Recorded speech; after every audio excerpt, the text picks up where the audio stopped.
Welcome to another Road to Hollywood. We've got a great show for you tonight. Thank you so much for tuning in. First of all, I want to introduce, again, he's my partner in crime, but more importantly, a legendary musician and a guy who's got his finger on the pulse of where the music business is and where it's heading.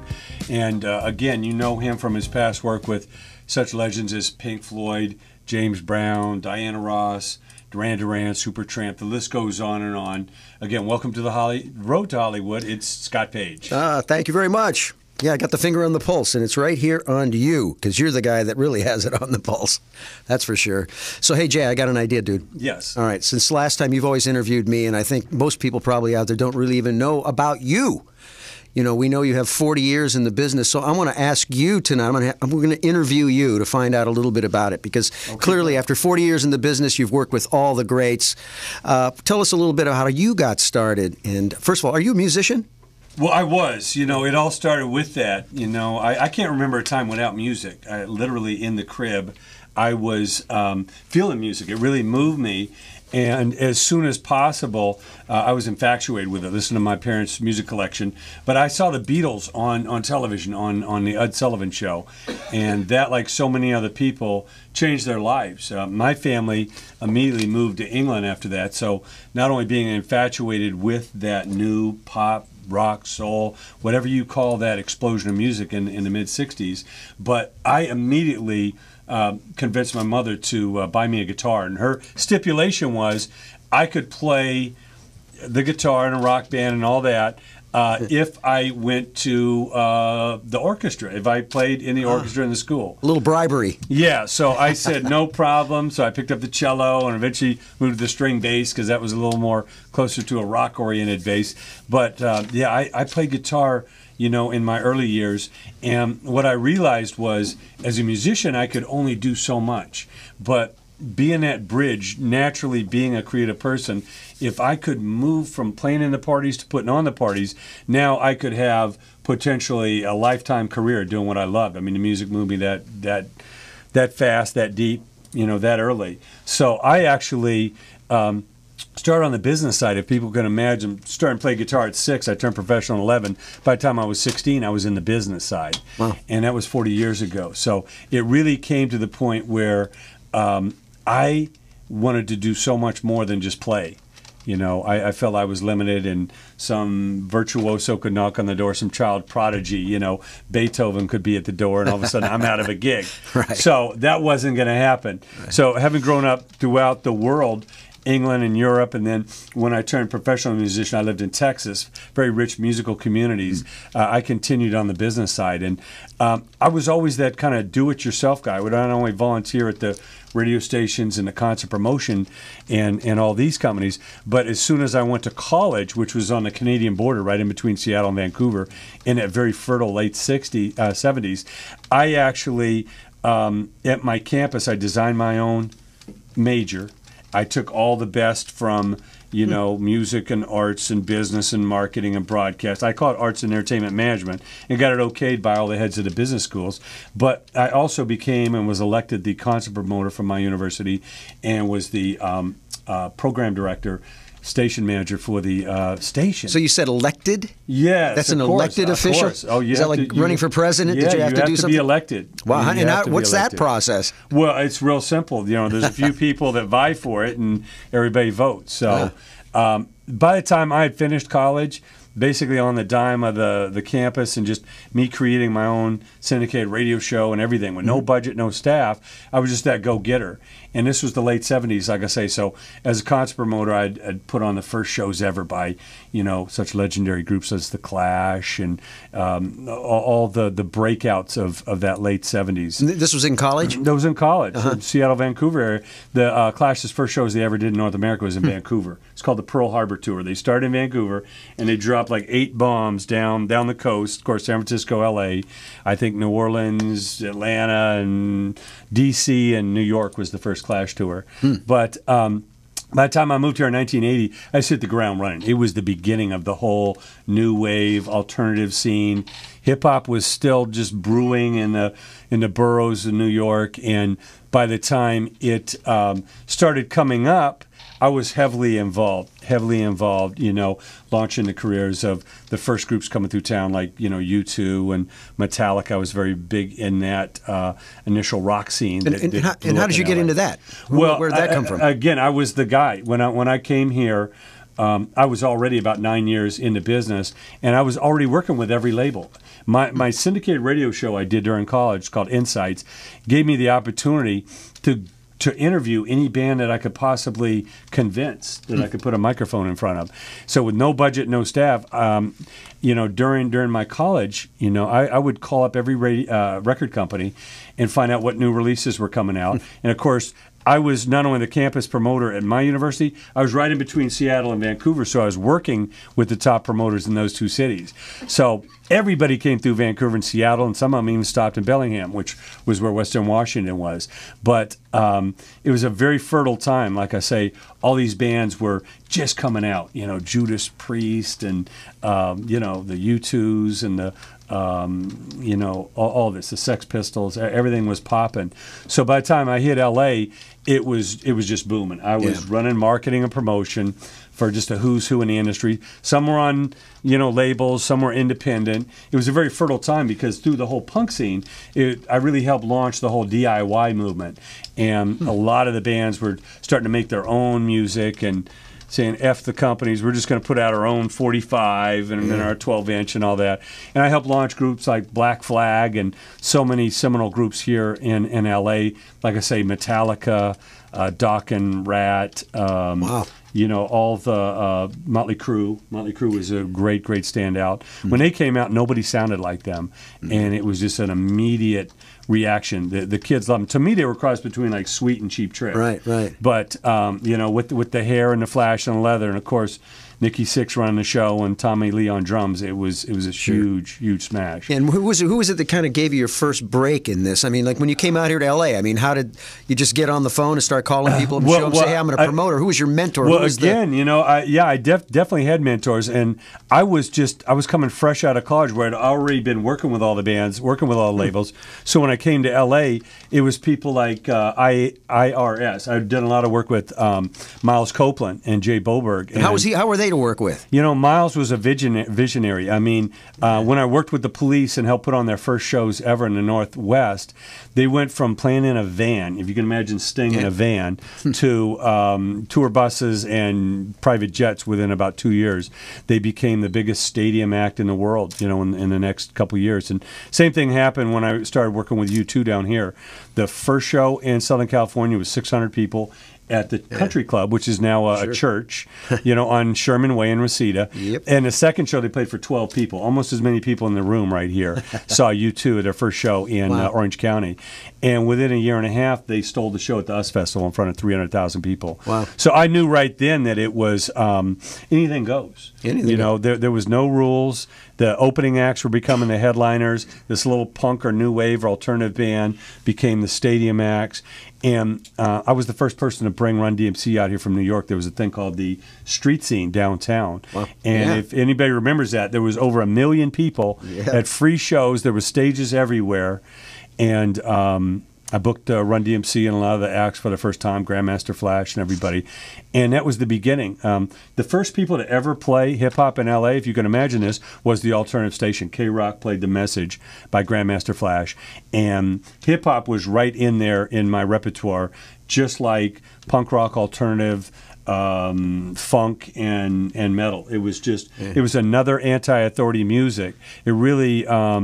it came from the heart, came from the street. So it was no different to me than metal or punk rock. It just it grew from New York, and then I was a big part of launching these LA bands. Ice-T, NWA, of course, which led into Above the Law and Compton's Most Wanted, and so many of the groups that spun off of NWA. And we'll get to it later, but it's a real treat to be honoring NWA this year because.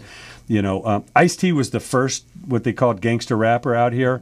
He, a lot of friends in New York. And, of course, Seymour Stein, who, Sire Records, who we're definitely going to honor at IES, he started the whole ball rolling. He signed Madonna, signed the Ramones, signed Ice-T.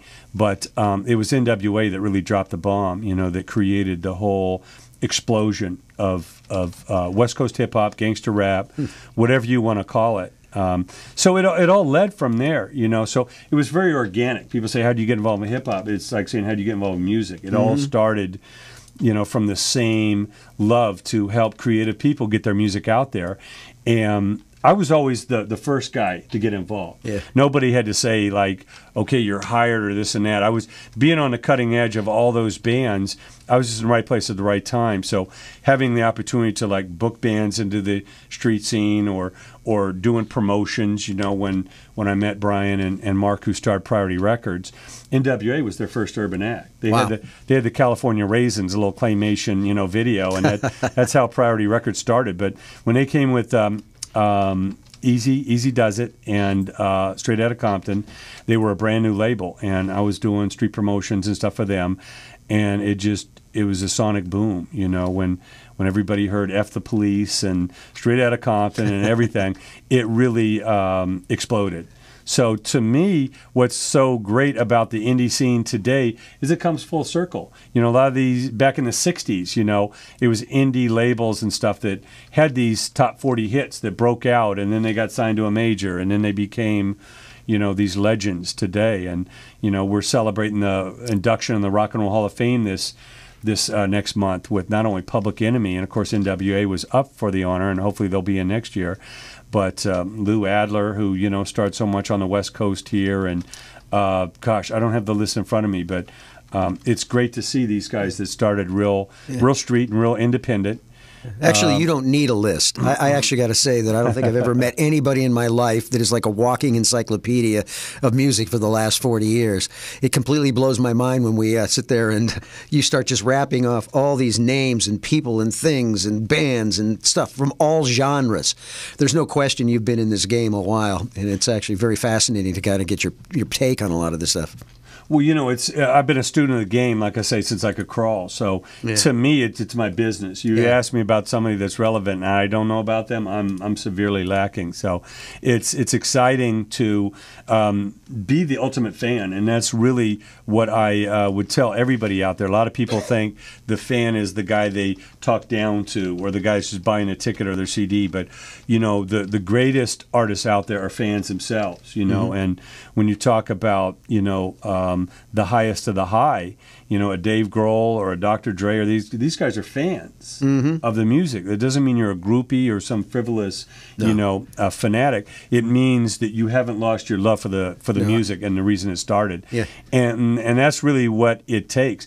I feel that once you lose that, you might as well get out of the way. Well, you know, it's funny. All the guys that I've worked with through the years, all the great musicians are major fans of music. I mean, it's not like, obviously, it sounds like a stupid thing to say, but it's really true. It's a different level, and it's interesting how so many times the conversations will go to that, and that's where the love fest starts to happen, is when you start talking about they'll start talking about the subtleties and the little things that most people don't know about the music, because they eat, drink, sleep it, and live it. I know it's the same for myself. I remember getting up in the morning, and the first thing I'd do is put my instrument in my hand, and I would play till I couldn't stand it, and then I'd go play my gig, and then I'd make sure I taped every night, and I'd listen to that tape every night when I came home. I'd play for 2 more hours when I'd come home, go to bed, and do it every day the same.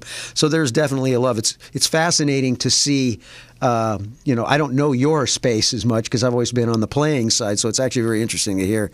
So let me ask you, who, out of all the people you've worked with through the years, I mean, which ones are the most memorable? What are the most, like, what campaigns, what things do you think were really interesting?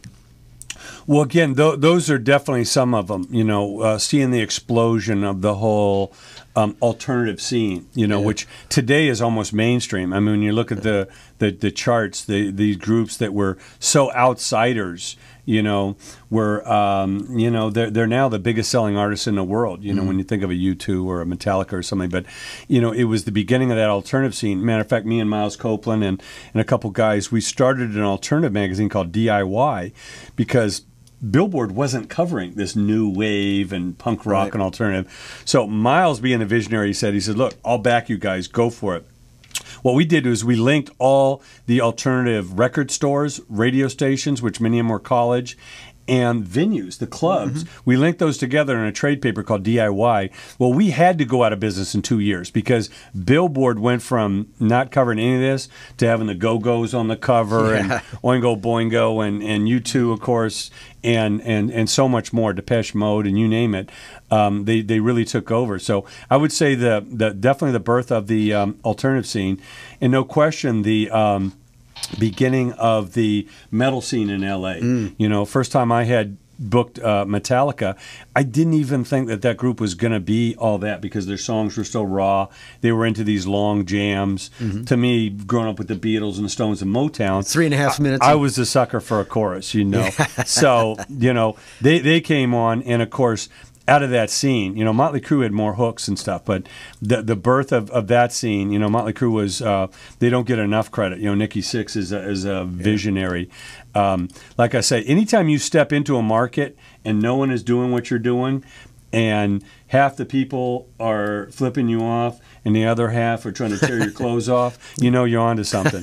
And that's what happened there. And then again, the birth of the whole hip-hop scene, especially with NWA, because you know, with Dr. Dre and Ice Cube, MC Ren, DJ Yella, everything that came from that, they were like a family tree, you know, and so much incredible stuff spawned from that. Well, you know, actually, one of the things that I think that's really fascinating me about the hip-hop scene that I've seen is probably from a business sense, the hip-hop community has been the smartest business people. I would always, you know, you look at all the indie artists, a lot of these rock guys, they're out there trying to figure out how to make a living. And a lot of these guys are out there, man, they're pressing the flesh. They're selling stuff out of the backs of their cars. They're doing it. I mean, they really kind of invented sort of this alternative, or not alternative, but affiliate kind of what I'll call affiliate networking of bringing how they brought the new talent up through the system by wrapping their arms around them. And they'd look at them and say, wow, this guy's really hustling. So they'd really look for people that were really working it, you know. And it was fascinating. I mean, these guys were cleaning up. Yeah, I mean, it is, you know, inbred within the community that you got to go out there and hustle for what you get. And, you know, the record deals were almost a distraction for a lot of the groups early on because they've all gone back to the indies. But it's that fever. I mean, Def Jam started in a college dorm room, you know, with Rick Rubin and Russell Simmons. And it was that spirit of, we're going to go out, we're going to make great music, and we're going to campaign for this music, you know. And obviously early on, there wasn't a lot of radio stations playing them, wasn't a lot of venues that would book them. They were misunderstood. The major media wasn't covering them. People thought hip-hop was going to last a year or two, you know, when it first came out in the 80s. So, yeah, that hustle activity, the grind, you know, is what we love, and the artists today really thrive on that. Let's go to a little clip here, and we'll come back and we can talk a lot more about this. I know we're just scratching the surface. Scratching it. So let's go a little bit. Let's hear from IES and what we got coming up.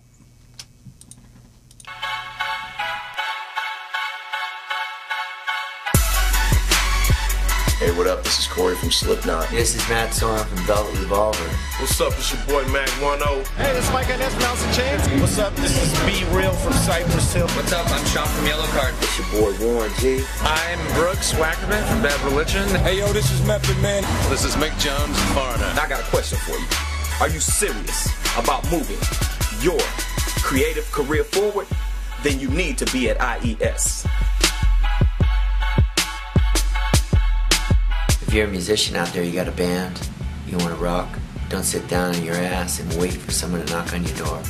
You can do it yourself. Don't wait for nobody. Do your thing, man. You know, life is short. You only live once. Totally independent, and I love it. Everything's important about the indie world. It has been for a long time. You got more control, and you make 10 times as much money. 10 times more money. Don't wait for the record label. Do it yourself. People need to hear the music that's in your head, that's in your fingers, that's in your heart. So get out there and let's hear it. Because of the internet and because of the greed of those old school executives at these record companies, the power is now in your hands, artists. Take back your art and don't sell yourself cheap or short to anyone. If you believe in your music, if you believe in your gift, if you believe what God has given you, make sure you go to IES, show the world what you got. It's going to be going down here in Los Angeles, and it's something that gets all you independent artists getting going on that drive, doing what you guys got to do, man. Be independent. Don't be afraid to be independent. You got to be a part of doing you first, and that means independence. I implore you to go to the IES, the Independent Entertainment Summit, and do your thing. If you think you know what you're doing in this music business, I don't care who you are, there are things you will learn. The indie way is the way. You know, the large corporations have basically disintegrated. They're looking to the indie community to create the music and create the genesis of what's going to be the next environment. If you've started a new band and you're having a little bit of trouble figuring out where to go next, or what you should be doing, who you should be talking to, whether you need a record label or how to get your music distributed, you need to go to the Indie Entertainment Summit. That's the place where you go to meet industry panel experts. They're going to tell you everything you need to know to get you where you want to be. For me, I spend all of my days and months going around the world educating musicians on how they can better actually release their music and market their music.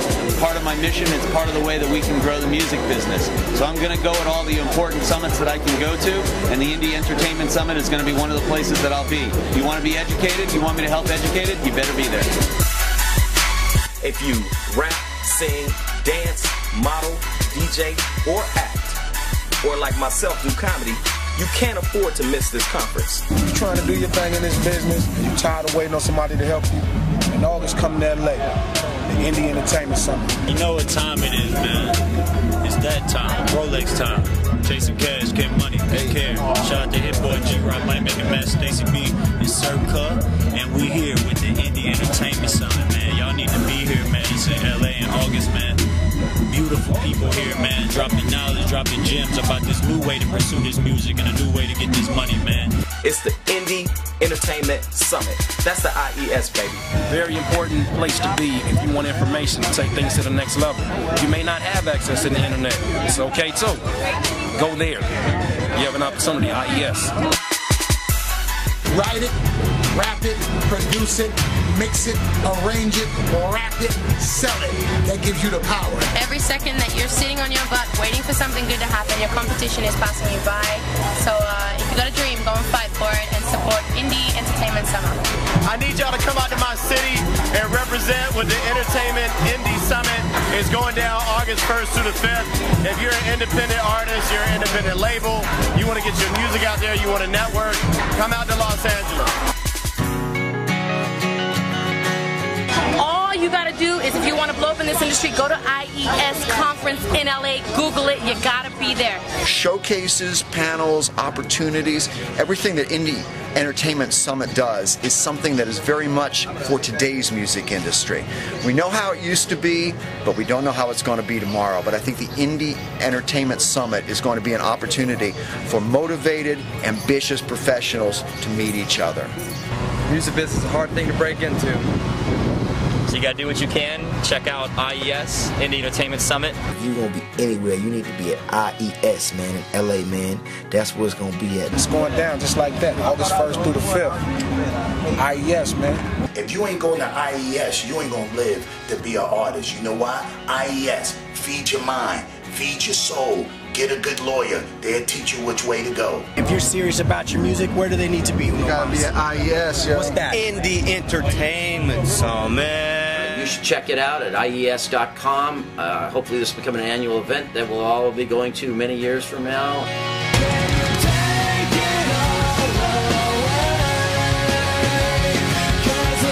You need to be out to IES. That's IES, baby. Going down August 1st through the 5th. You have to check out IES. IES, show the world what you got. Ain't no excuses. It's now or never. It's your chance to show the world what you've got. IES. I hope I see you there. Indie Entertainment Summit, man. Circa, we gonna be there. Indie motherfucking Entertainment Summit. Be there, Jack. IES. Look for it online. The Indie Entertainment Summit. If you really think you got what it takes to stand out, you really want to make sure you stand out, you can show the world what you got at the IES, the Indie Entertainment Summit. IES, it's going to be here in Los Angeles. Entertainment capital of the world. If you ain't there, you're nowhere. Hey everyone, welcome back to Road to Hollywood. As you can see, I'm not Jay Warsinske. Tonight I get to be the announcer, actually the interviewer, because I am interviewing the lovely and talented Mr. Jay Warsinske. We figured it was important for him to tell us a little bit about the what's going on today in the industry, since he's always interviewing everybody else. And I want to get back to IES, so the Indie Entertainment Summit. So, Jay, why did you start the Indie Entertainment Summit? Well, you know, having been in the industry for 40 years, I've spoken literally at over 600 events, you know, from Grammys to MEDEM, from you name it, from New Music Seminar to all of them. And we used to have a whole bunch of conferences in this industry, Urban Network and Jack the Rapper and Gavin and How I Can Be Down and Impact and, you know, BRE, and there were tons of them. And they all went away. Not because there wasn't a need for the knowledge, is they were all dependent on a major label check. The industry of old would have a certain way of doing business, and you know that's why you almost needed a record deal, because these guys were running the industry, they were running MTV, they were running radio, and when the internet came in, everything changed. 99% of the people I knew in the business are gone. The record companies are gone.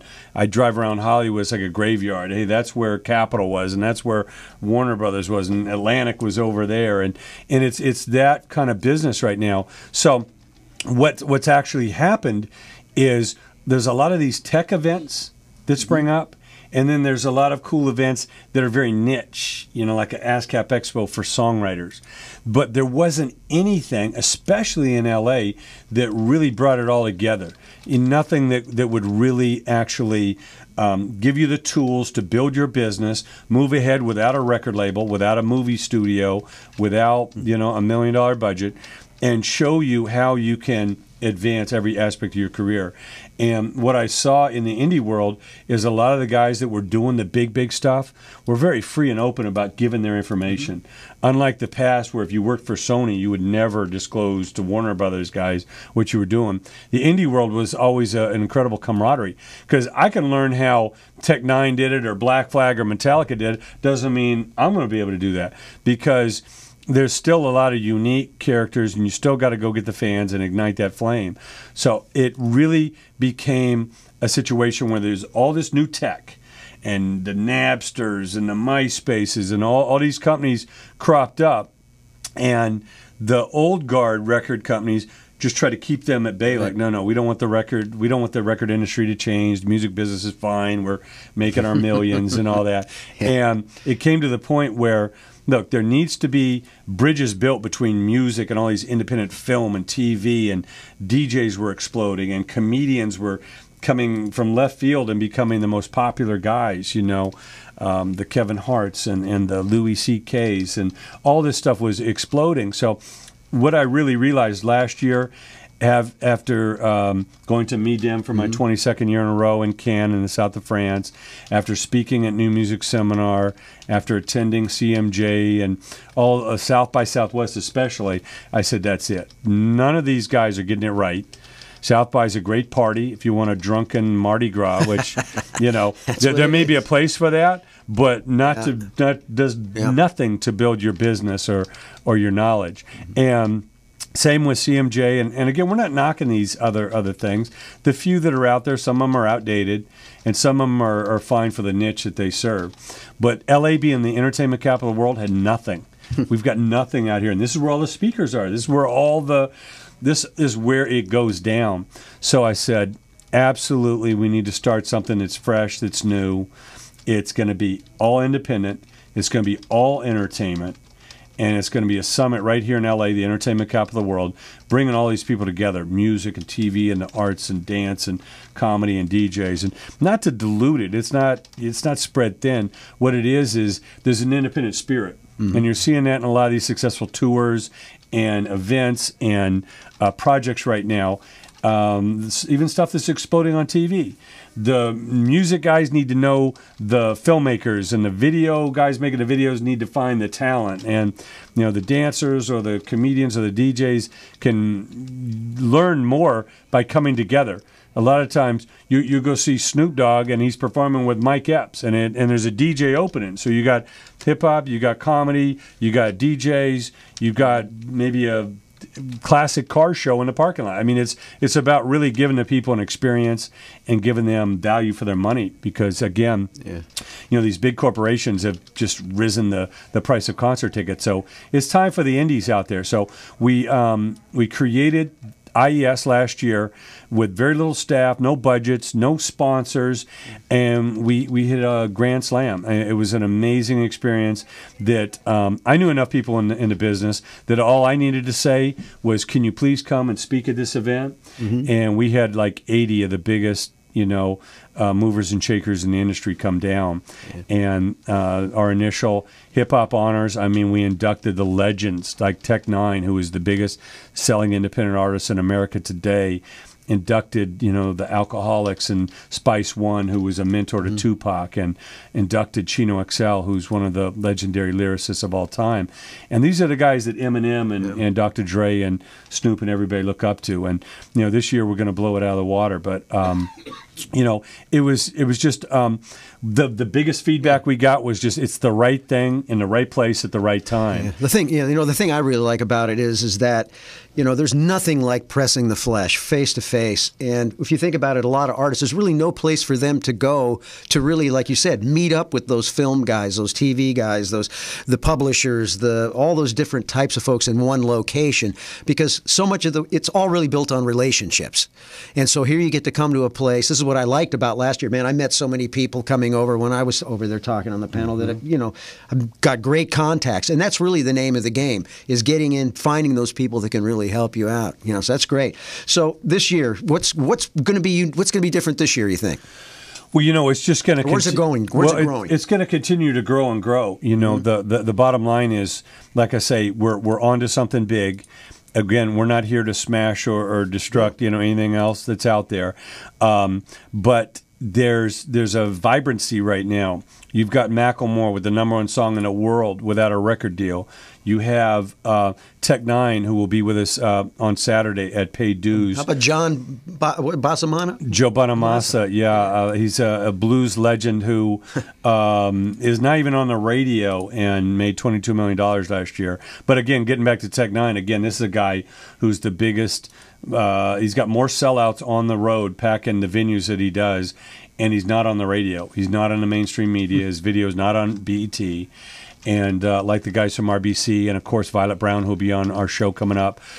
These are the people that are coming to IES, and they're telling you how Tech Nine did it, how Joe Bonamassa did it, how Macklemore did it, how Mac Miller had the #1 selling album in America with no record deal. This is the the age that we're living in. And right now there's more movies. Of course, with the Grammys that just happened, Mumford & Sons won the Grammy for the best album of the year, which is an independent artist on an independent label with independent distribution. And that marks 5 years in a row that the independent artists have actually won the biggest Grammy of all. So, of course, the Grammys are getting involved now with IES. It will never lose its independent nature. But again, how can you call the Grammys anything other than all facets when 5 times in a row the indies have stolen the #1 prize?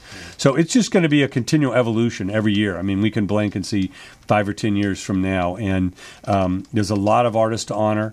There's a lot of speakers. There's more knowledge that comes out every day now than used to come out in a month. Yeah, well, I mean, that's what's great about it. Again, part of what I like about IES is it's kind of focused on really showing you and helping you as an independent artist to be a business. Because that's one of the things that you just don't really get anywhere. You know, it's like, again, like you said, how did they do it, right?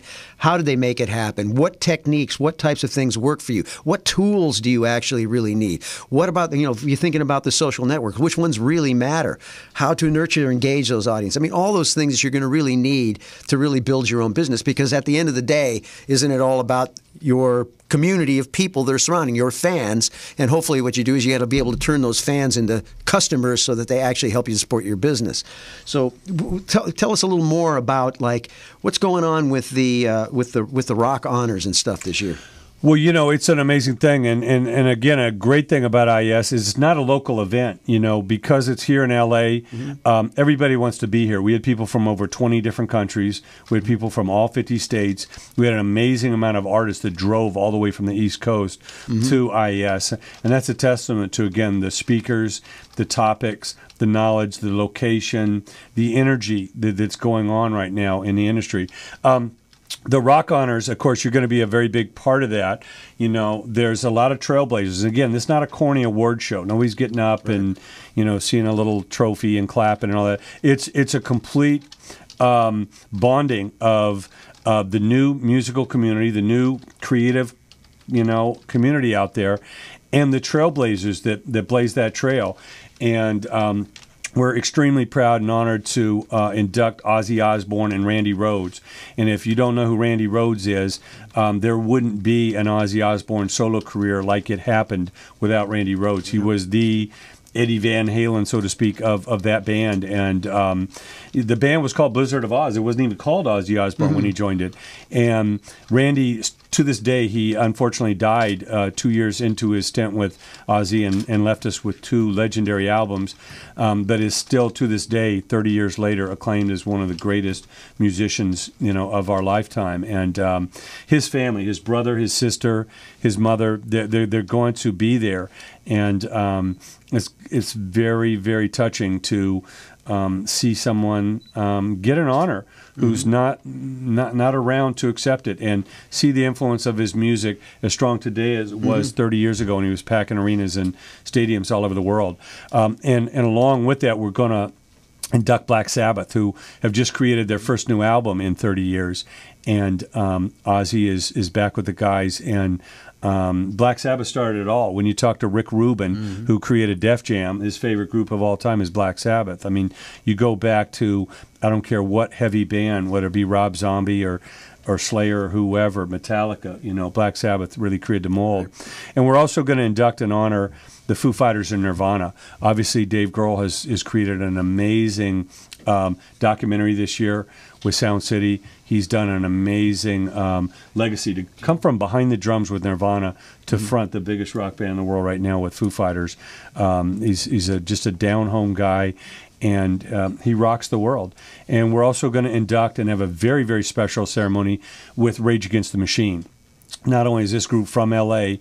and one of the most explosive rock bands in history, but we're going to, like we did with Guns N' Roses last year, we're going to do a case study of a success story of the original Rage Against the Machine album. And I heard that possibly Garth Richards is going to come down. There's no question, no question. Garth Richardson, the producer of Rage Against the Machine and so many other great albums, of course, recorded at Sound City. Yep. He is definitely going to be there, and we're going to have engineers, mixers, the videographer, hopefully the guy that signed the band members. It's truly going to be a great honor. We're also inducting and having in the house Korn, who, again, like Rage Against the Machine, they mixed hip-hop elements and punk elements with heavy rock and really changed the game. And, you know, other artists, you know, we're looking to have Slash. You know, we got to induct Slash. We inducted Guns N' Roses last year. Of course, Slash was a big part of that. But on his own, you know, he's continued to blaze a trail and create history around the world. And Blink-182, Limp Bizkit, a bunch of artists that we... you know, love or hate them, they actually were trailblazers, and they have created and paved the way for what we have today. So, and let me talk a little bit about the hip hop honors, because again, we're inducting NWA, and we're doing a special tribute to Straight Outta Compton, and we're going to reunite not only band members, but the original engineer, the guy who taught Dr. Dre how to record and produce music, and legendary mixers, record company executives that signed the band. Of course, Violet Brown, who was their biggest champion and put that group in stores when no one else would. And that's going to be a real honor with NWA. We're going back and paying tribute to the late greats who still, their influence grows by the day, and that is Tupac, Nate Dogg, and Eazy-E. Architects of the music business, not only of the last 20 years, but for the next 100 years.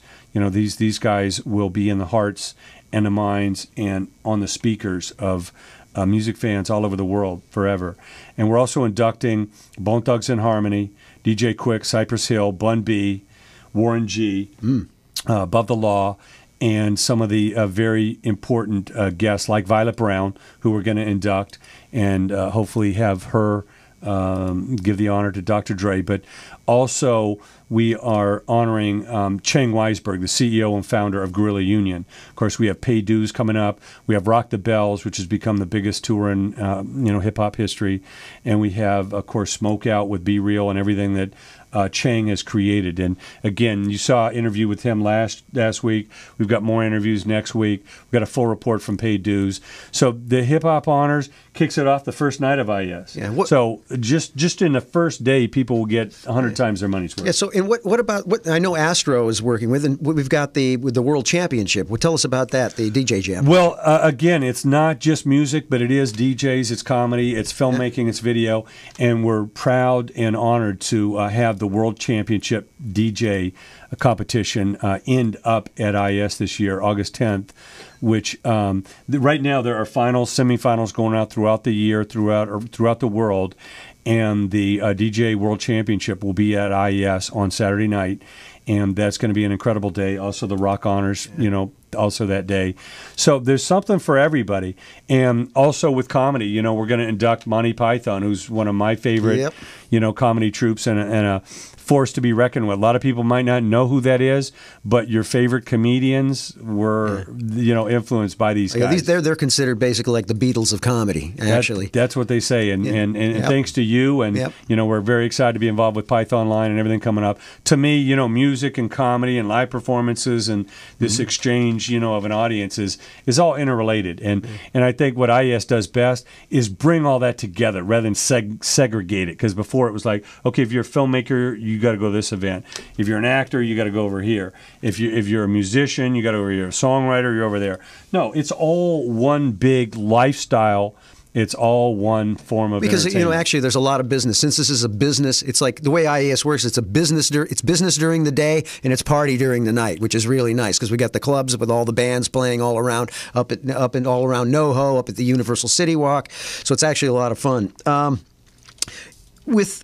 Give me an example of what a day would be like. Let's say I'm an artist. I want to come, and you're going to say you want to come because you're going to get the knowledge. What can they expect? I mean, how does a day look like? What is it, as the conference works? Well, it is so intensive. I mean, you could barely even break down a day. It is 5 days of like going to college. It's like 4 years of college in 5 days.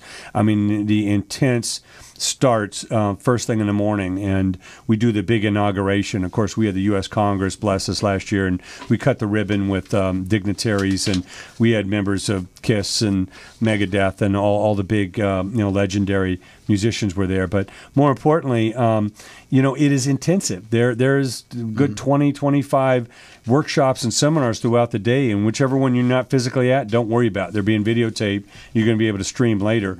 So it is more knowledge, and it's hands-on. Like you say, rather than these virtual things where you're kind of watching something online or reading a book, you're actually there with the people that have made the biggest careers happen in entertainment today, and you're able to ask them questions, meet them afterwards, exchange information. We know there's been a lot of deals, a lot of things have gone down since the last IES. So it is really, really important to just hang on and absorb all you can, because it's extremely intensive. And what you do with that knowledge afterwards, of course, is really most important. Yeah, well, IES is rocking. So hey, why don't we show them a little bit about what some of the speakers are saying about IES, and we'll be right back with Road to Hollywood.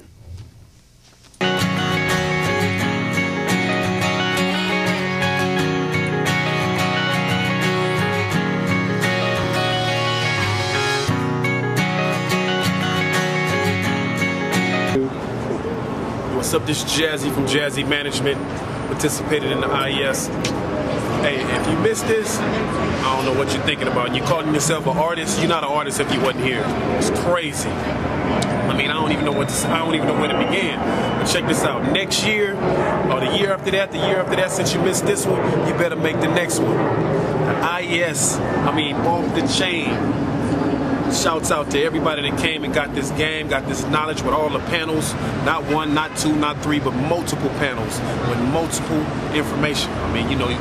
If you wanted to learn about anything about the entertainment game, you should have been here. And you call yourself an artist, you call yourself a manager, you call yourself a producer, you call yourself whatever, you should have been here. Jazzy, and I'm pushing, and I'm down with the IES 100%. Peace.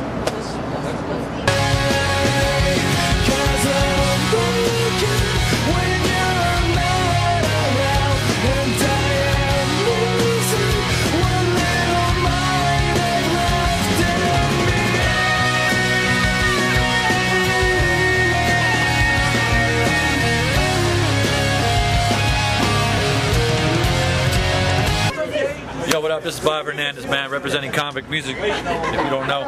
So, real quick, man, I'm out here at the IES Festival, man. This thing is really, really good, man. I really like it. A lot of big wigs are here, man. You know, Violet Brown, you know, she's like one of my mentors. Steve LaBelle, that's my man. Jerry Heller, man, I can't even explain about that dude, man. Elton John, are you kidding me? I didn't even know that. But check it out. I really believe and I love my independent artists. And always remember, everybody watching, that every artist that you've ever listened to in your entire life was independent at one time. So don't feel bad if you're an independent artist. Go out there, build your fan base. That's the main thing right now. Build your fan base. Use these social networks, Twitter, Facebook. I don't care if it's MySpace, whatever it is. Use those. They're free. They're for you. And you can make money off them. You can meet people off them. And you can build your fan base. You need to do that. Speaking, Bob Hernandez, Convict Music. Awesome. Yes, it's Larry D. I'm here at the Indie Entertainment Summit. Jay Warsinske and his team put on a great summit. You missed it if you wasn't here, man, but make the next one, August 2013. You have to be here. It was priceless. Many of the talent that came here, the people that came and paid their money to come here, got their money's worth. A lot of deals were done. There were guys here that got informative information. The panels wasn't about trophy throwing. The panels were more talking about what you needed and how we can help you accomplish what you don't have and what you're doing if you're doing it right, to keep doing what you're doing. You know, stay tuned, because this is one of the premier panels that and the premier summits that I've been at, and many of my colleagues and producers that I brought on board said the same thing, that this is needed, especially in this part of California, because a lot of them are just about making money and, you know, blowing trophies and what have you. But this was one of by far the best that I've been on, and my guys. And so next year, make sure you come to this, the Indie Entertainment Summit. And I'm proud of Jay and his team. They did a wonderful job, Michelle and all these guys. Great. Many people love this. I heard great reviews from people, because I asked people about it to find out if they really connected with people and they really liked it. And people were actually emotional, coming up to me crying, thanking me, you know, my guys and different people and what Jay's done. And so that to me is impacting. And so make sure next year you come to this. Make sure you put it on the calendar, in the Entertainment Summit next year, August 13th.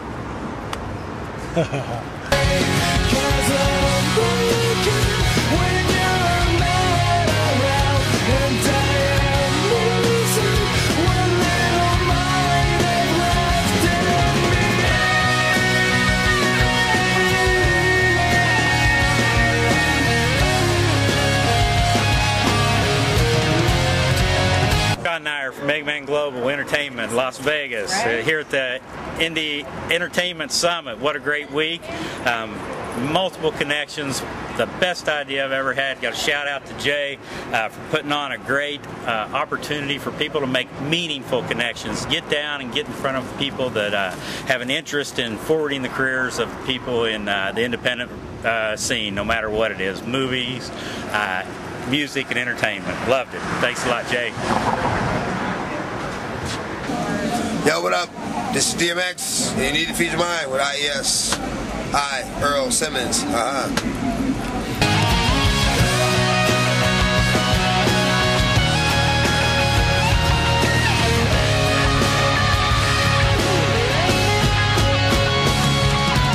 Hello, everybody. Welcome back to Road to Hollywood. I'm Scott Page, and I get to be your illustrious speaker here today to bring in our brother here, Mr. Jay Warsinske, who we're interviewing, our fearless leader.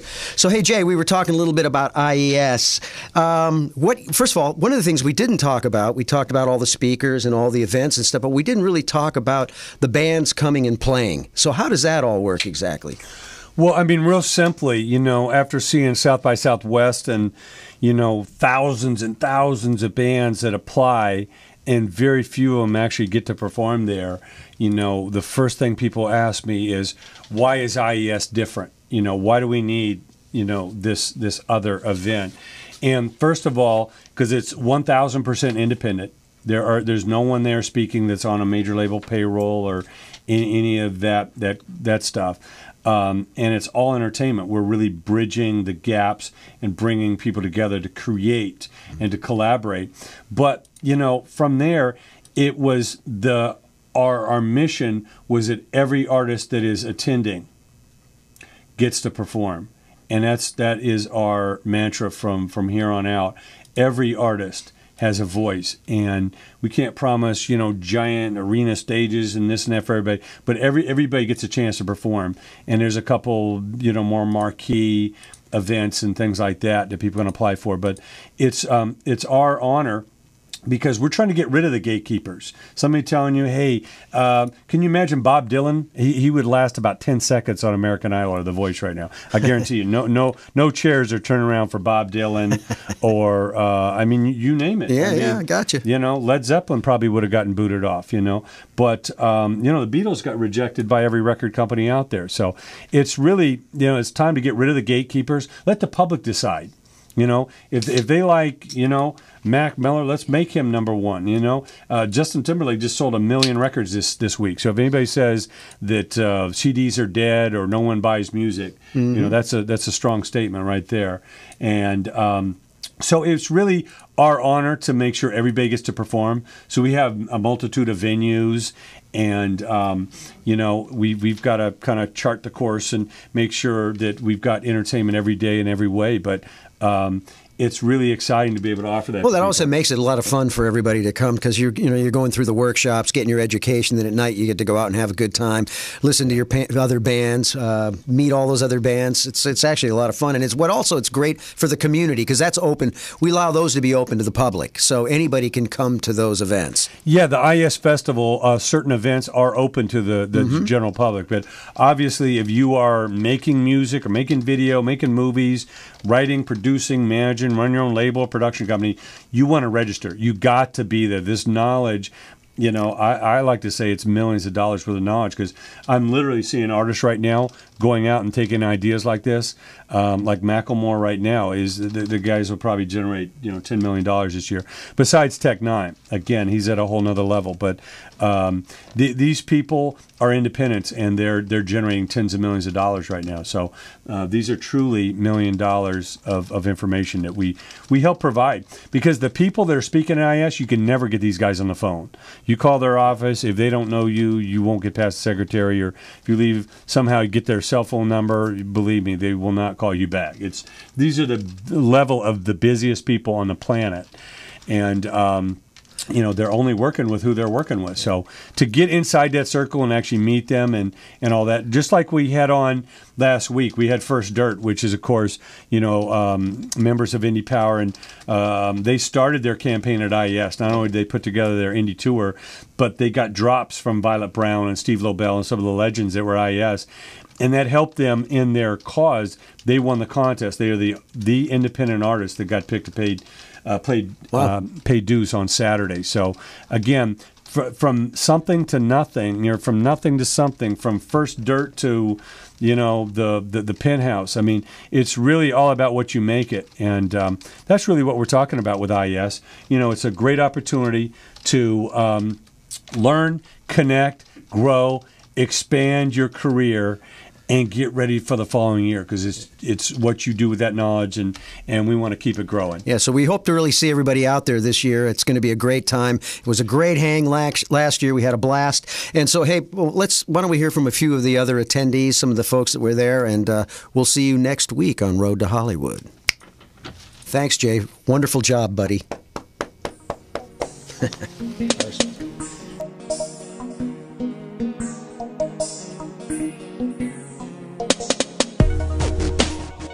Hey, how you doing? It's K. Robert Singer, IES, you know, representing. It was unbelievable. You know, a lot of information, a lot of great information. You know, you can't buy this stuff, so, you know, it was great. A lot of performances, had a lot of shows. It's pretty good. Yeah, this is Flow Rocker, man. Flow Style Entertainment. IES Fest was the best fest that you're gonna get, man. I mean, not to knock any of them other summits, man, but this is a place to be at, man. I mean, great legends came out, man, from all kind of guys. Chino Excel, Spice One performed. You know, some of the biggest names in the industry. We had some of the biggest industry heads watching over all the new talent, and this is the place you want to go if you're trying to get on, man, or get your stuff out there. So come here to IES, man. Look at it, check it out, man, on the internet. You know what I mean? This is a place to be, man. If you ain't here, you ain't gonna get there. Believe that. How y'all doing today? My name is D. Cross. I'm from Las Vegas, Nevada. I'm here to tell y'all should definitely come to the IES Awards. This shit was crazy. We seen goddamn hip-hop legends. I mean, hip-hop legends, you know what I mean? From Alcoholics, you know what I mean? For the best, we had Tech 9 on the Skype, Ice-T. It was real big, it was real crazy. You guys need to make sure you come out here next year. Call my man Jay.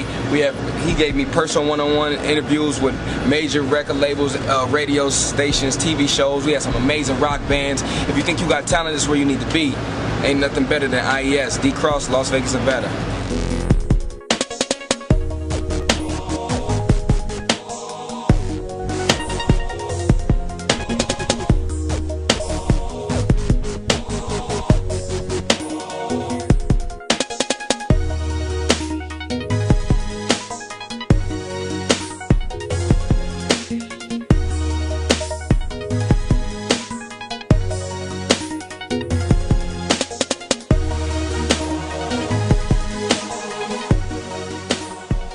What's poppin'? It's G-Knock, aka Gino Carnell, down here at the IES Power Summit.